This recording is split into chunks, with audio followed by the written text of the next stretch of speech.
Анталияға келіп тұрып, моңғолдардың тұрмыс тіршілігімен таныспай кетсем, ұят болар еді.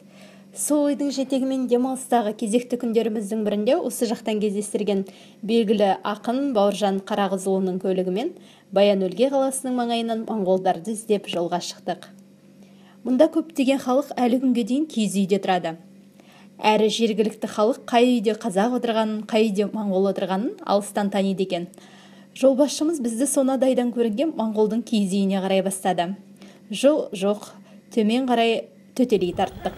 Ассалаумағалейкум достар, біз енді міне Моңғолиядағы қазақтардың тұрмыс тіршілігімен танысқаннан кейін, енді нағыз моңғолдардың өзінің тұрмыс тіршілігімен танысып көрмекші болып, моңғол ауылына келіп қалдық. Міне артымызда мынау моңғолдардың тіккен киіз үйі. Бұлардың енді өздеріңіз де көріп тұрсыздар, қазақ үйінен ерекшелігі, олар уықтарын иімейді, былайынан тігінен кетеді, және аласалау болады, кішірек болады. Ал менің жанымда қазір міне екі моңғол қызы тұр, және ең кереметі бірінің есімі Бөрте. Әлі күнге дейін Шыңғыс ханның жұбайы Бөрте ханымның, яғни кезінде Қоңыраттың қызының есімін олар құрметтеп өздерінің қыздарына қоятын болып тұр. Міне осыны көріп тұрмыз. Қазір біз киіз үйдің ішіне кіріп, олардың тұрмыс тіршілігімен танысамыз, және ең кереметі біз келіп бірден үйге кіріп кеттік. Баяғы біздің қазақ ауылдарындағы секілді аралап, ешқандай ескертусіз дейді ғой, қазіргі тілмен айтсақ, бірден кіріп едік, олар да құрақ ұшып қарсы алып, дастархан жайып жатыр. Қазір үйдің ішін көріп, жалпы ол кісілердің тұрмыс тіршілігімен танысамыз. Бір топ қазақ сау етіп жетіп келгенде моңғолдар түсінбей қалған болар. Әйтсе де шақыртусыз келген құдай қонақты жатырқаған жоқ.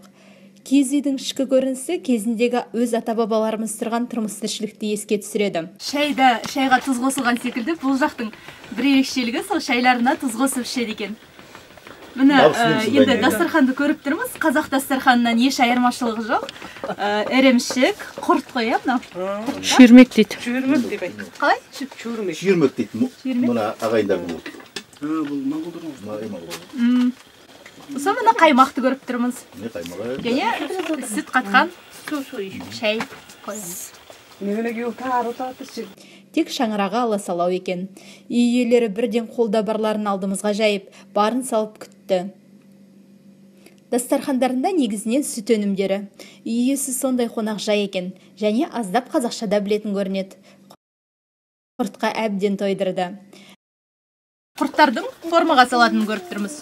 Әртүрлі формада қалыпқа салып, осылайдан түрлі қылдырып жасайды екен. Әртүрлі етіп.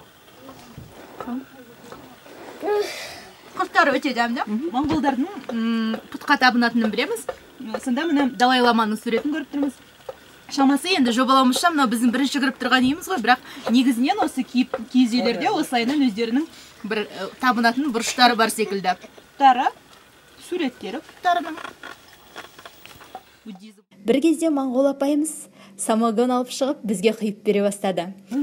Сол сияқты бірақ кішкене қышқылтым. Мынау әр үйде мынандай сүттен жасалған самогон жасалады екен. Енді арқа ұқсайды.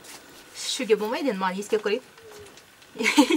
Кәмін көрмейсің, Жаңа ғана өздері отыратын, тамақ ішетін үйлерін көрдік.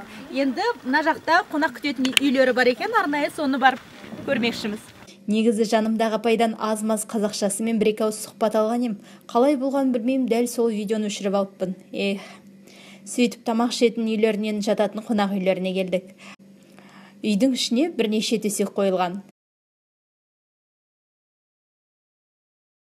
Міне біз қонақ күтетін үйде отырмыз. Арнайы менің жанымда Бөрте отыр. Ол Бөрте қазір өздерінің моңғолдардың ұлттық аспабы бүшкірде бізге ойнап береді.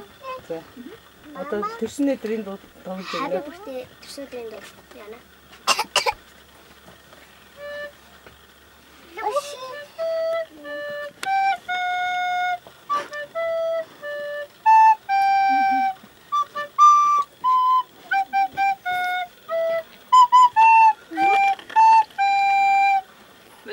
бәрекелді туған күнімен құттықтап жатыр. Солай моңғолдардың үйіне қонақ болып сөредегі құртынан қайта жеп қайттық.